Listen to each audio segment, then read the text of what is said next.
Hey, Pop Rockers, how you going? Paul with you right now. We recently sat down with Olive Mae and we spoke about her new single, Wait and See.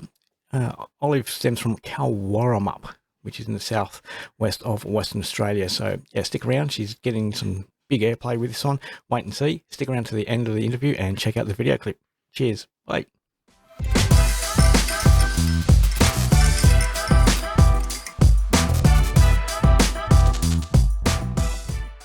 Hey, Olive, how you going? Welcome to Pop Rock Radio. How are you? Thanks so much for having me on. I'm going really well tonight. Thank you. That's good. I love having guests on the show. The more the merrier. The more we can spread the word of good music around. It's really good for everyone. Yeah, definitely. Before we get too far into it, I'm just going to explain to people the QR code on the screen.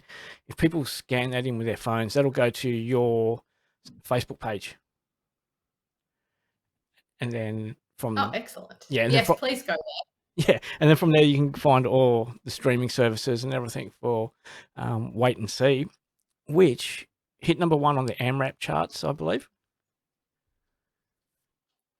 It did indeed. It was my first number one. So yeah, I was pretty happy about that. Yeah, and it's in the charts for 3 weeks Oh, so far, which is really cool. cool, that's good. Hey, this is going to be a bit complicated because we've got this little bit of a lag going. If we overtalk each other, apologise straight away. So just let everyone know if there's a gap when we're in the conversation, there's a lag and we're just waiting for the conversation to catch up. So, Olive, you got to tell me how many albums and songs have you got out? So I think Wait and See was my 6th single out. Yep. And that is a track off my debut EP, which hasn't been released yet, but it will be released in the next few months. Oh, cool. So how's the other tracks going off the EP? Are they going good? Yeah, so I've already. Rainy Days was the first one, and then Hit the Road was the Yep. second one. And they, both did pretty well. Hit the Road was on the AMRAP charts for a week. Yep. At number 6, and Rainy Days was pretty good. I mean, it was the first one I released with PR, so Yep. it was just interesting. It was a big leap to do that instead of just doing it myself. Oh, So cool. yeah, no, they're going pretty well. Yep. So you've just got back also from a tour of the Eastern States, is that correct? Yes, we have. We've been back maybe 4 weeks now. Yep. My family and I went around the east coast of Australia in our caravan for 6 months, which was really fun. We did gigs in every state, which was pretty great, and did a couple of festivals as well, including Tamworth. Yeah. So if people don't know, you're from WA, down south, or as West Australians like to call it, Douth. Yeah. So how far south are you? Yeah, I'm from town just 10 minutes north of Margaret River. All right. Yeah. Oh, nice down there, isn't it? Yeah, it's beautiful. So it's a beautiful spot to live. It's very far from anywhere else, but that's okay. We'll just Yep. get driving everywhere. Yeah. So how did you get into country music? Well, I kind of was always into the folky side of Yep. music. I learnt to play guitar along with like the Wade and Paul Kelly. And then I had a really interesting phase kind of in my early 20s where I was super into Sarah Storer, Yep. and kind of only have just realized how much that must have been an influence on me, kind of without even knowing. One of my songs, Girls Like You, was nominated for WA Country Song of the Year Yep. last year, and that was kind of when my country career started. Oh yeah. Oh, cool. So how's it going? Obviously, you just come from the Eastern States. How was that for touring your own music? Yeah, it was good. It Yep. was a big step to do that. It I definitely thought I was probably further along in with my music than I was. Yep. Tamworth definitely was an eye-opener just to see how much good talent there is everywhere. I mean, I'm kind of come home and concentrating on kind of leveling up a bit. Yeah. But yeah, I mean, I'm in it for the long haul. So even though I've been writing music for such a long time, I haven't actually been doing it seriously for very long. Yeah. So that's kind of a good, thing to remind myself quite often, because sometimes I feel quite frustrated about, how not far along I am. But, I'm taking all these small wins, Yeah. like, the AMRAP charts and whatever number, like my track, Wait and See was the first track played on Grassroots Yep. on ABC Country this week. So that was also pretty great. But yeah, I mean, I think it's just a slow burn, really. Yeah, no, it's good. It's good to see you get up and going, because it does take a while to get out there and get out and about, and because you're further down south as well, it makes it a bit harder. You don't have you got a few venues down there you can go and perform at and hone your craft, but like if you're up in Mandurah and Bunbury and places like that, you could probably get out a bit more. So, what do you think? Yeah, I mean, I still do heaps of gigs every Yep. weekend. I have 10 booked for March, and I've got about 9 booked for April. So Yep. that's pretty good still. Yeah. So, I mean, there's just a lot of cover gigs and a lot of people not Yep. caring about what you're singing, which is a little bit soul destroying. But, I've come back from my Yeah. tour kind of a bit more keen on music than ever Yeah. before, which is good Yeah. Well, you got because a I few. want to and Yeah, keep getting better. I got your list of gigs, up and coming gigs here. You got Dunsborough at the Harbour. Yeah, Yeah, yeah, that was yeah. last weekend. Oh yeah, I had to cancel those ones actually. I was sick, which was yeah. really annoying. But yeah, I do have quite a few coming up Oh, in April. Actually going away a yeah. lot too. So I'm not really good with it's dates. nice to have a bit of a break too. Yeah, I'm not good with. I always get. Yeah, that's okay. Yeah, I've gone through a whole interview once talking about someone's gig that they got coming up, and it had been like weeks before or something. Like, oh, yeah, I should do a bit more prep. I've got it here. March. You got April. You're going to like Oh, they were too polite. They were more polite than I was. Yeah. yeah. So you got Margaret River, Mm. Bustleton, Margaret River again. I can't pronounce that. Kawarramup. Is that right? Kawarramup. Kawarama. That's Kawarramup. where I live. Yeah. So you. Kawarama, the town. Yeah. I Yeah. I hate trying to pronounce town names, especially around WA where they've got the. Yeah, but never mind. And then you got Bustleton, Yeah. and then Yeah. in May you got gigs coming up, which is really good. And it's good to see you getting out about, because considering it's like what you said, 6 singles. Your EP, is it EP or album coming out? EP. EP. Yep. Nah, cool.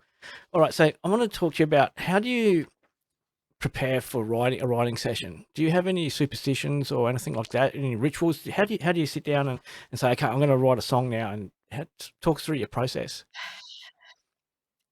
So I have a few processes. Yep. One of them is my favorite one, which is when songs just come to me when I'm falling asleep. Yep. That's a really fun one, because then you kind of just sit down later on and try and work a song out around that. Yep. Sometimes I'm just sitting down noodling on.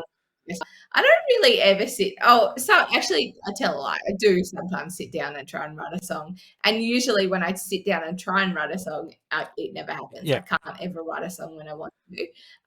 But yeah, usually, like if I'm just noodling around on my guitar and something Yep. sounds good, I'll save it for later. And save it for when I'm in the right mood. I've got so many half-written songs Yeah. that I'm just waiting for the inspiration to hit me. But the more you do it, the easier it is. Yeah. Do you know how many people? I'm really looking forward to doing that more this year. Oh, cool. But do you know how many people have said that before, that they've got like half-written songs on their phone, in their notepads? It's amazing, hey? Yeah, I mean they're easy to get out, but it's not easy to write a good song. Yeah.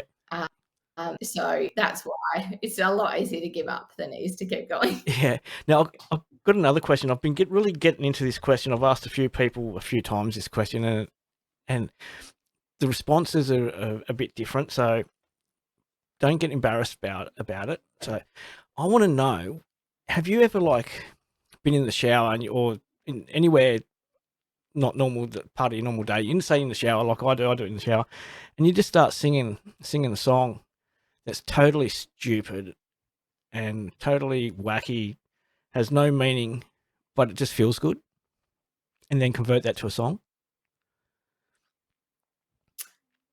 No, but I was in the shower at Tamworth. Yeah. And a song did come to me. It wasn't like I turned it into a song. So like a few lines of the chorus came to me, and I went back to my caravan and turned that into a song. Yeah. So yeah, there's definitely something about the movement of water, Yeah.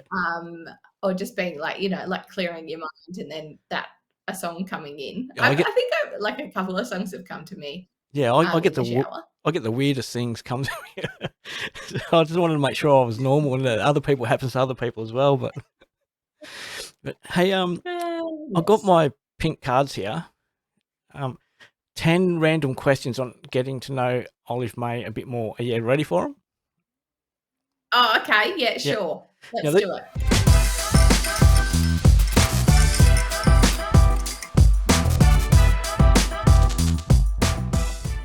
These are 10 questions that no normal adult would ask another adult. So anyway, it's Okay. a bit of fun. All right. Okay, question number 1. We're going to start easy. Fill in the gap. When I was a child, I wanted to be something when I grew up. I wanted to be a Spice Girl. Yeah. Which one? Scary. Oh, yeah. Because Okay. I have the hair. Oh, yeah. Yeah. Maccas or HJs? Macca's. Yep. Okay, best cure for a broken heart? It's writing a song, obviously. Cool. Biggest fan, mum or dad? Mum. Yep. Your favourite milkshake flavour? Vanilla. It's very boring. Yep. Okay, a food you can't get enough of? Oh, that's a tricky one because it changes. I eat things very often, a lot, and then I get sick of them. What can't I get up enough of? Oh, just avocado toast. It's very millennial of me. Yep. Fill in the gap. I lost my something at the cinema. That's a dodgy question. You're the first person to ever say that. I haven't lost anything at the cinema. Well, I don't go enough. most people say phone or wallet. Mm-mm. Okay, your favourite season, summer, winter, spring or autumn? Winter. Yep. Your favourite song to sing in the shower? Oh, right now it's Something's Coming by the Waifs. Yep. And the last question, what are you watching on TV? Oh, see, I just watched Nashville on repeat. Yep. On Stan, because it always inspires me to go and play guitar and sing. So that's really good. How many guitars do you have? 3. 3. Yep. So, I'd take it from reading your bio. You were 18 when you got your first guitar. Yes, I got it for my birthday. Yep. So, talk us about your first guitar. Oh, so I don't know. Well, I gave that away, but I kind of still do have it. Yeah. It was a Martin. It was very kind of bass range. My parents, in hindsight, didn't really believe that I would keep playing, so they weren't prepared to spend much money on a guitar for me. Yep. So yeah, it was always really hard to play. The strings were like really high set and really tricky. Yep. But when I walked in to buy that guitar, I saw a Gibson Hummingbird, and that was kind of like my dream guitar that I always wanted from that moment on. And I actually got one a couple of years ago. So well done. Yep. Oh, that's good. That's good. Do you play any other instruments apart from guitar? So I used to. I played piano a tiny bit. I haven't played piano in a while because we have been away with no access. But yeah, I'd definitely like to get into doing piano more. I used to play the violin and the clarinet and the flute when I was younger. Yep. But yeah, I wouldn't be able to play them now, I don't think. That's right. When I was young, I used to be able to speak Arabic, and I can't do it now. So it's just, you just lose it so easily. It's not fair. Yep. No. Well, anyway, good luck with your single, Wait and See. So thank you so much. Before we go, I want you to tell us more about it. What was the inspiration behind it? So I'm someone who gets a lot of fear of missing out. Like if I don't do something, I really wonder, what could have happened. And I wrote Wait and See when I was kind of pondering a work related decision. Yep. was kind of taking the leap and taking a job in Perth Yep. and like being away from my family. And anyway, I did it. It didn't work out. But what came from that is this song, because I had small kids at the time, Yep. and I kind of was really, like hoping that that wasn't just going to be my life from that point onwards. So, yeah, it's kind of just about, you can't just sit around and wait and see what will happen. You got to go out and kind of take life into your own hands and Yep. make the best of what you can. Yeah, just like jumping in a car in a caravan and heading across the other side of Australia to practice. Yes, and recently, "Wait and See" really has kind of become my theme song. Yeah. And yeah, the older I get, the kind of more it means to me, which is really nice too. Yeah. So what do you got in the obviously you got the gigs coming up, but what have you got in the pipeline? You've got obviously, and again the EP's coming out. Do you have any new music planned? Are you writing any new stuff? Oh, I've actually just, in the last couple of days, been working on doing some writing and recording towards the end of the year, so Yep. kind of after September. But yeah, I'm also shooting a video for Wait and See next month, so that Yep. will be really awesome. Yeah, just kind of trying to level up and keep going and see where I can see where this music stuff can take me, Yeah. which Well, is really hopefully you go really well at it. So just reminding the folks that the QR code will take you through to your Facebook page. From there, they can go to your social media. We'll have links to all your social media streaming platforms in the description anyway. So people, if you haven't got access to scanning QR codes, the links and that will be in the description. So, well, excellent. Thank yeah, you. thank you for joining us and taking time out of your evening to say hello to Pop Rock Radios and all the pop rockers and the country poppers. Thank you so much for having me on. That was really fun.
I can't just wait and see what tomorrow brings. I can't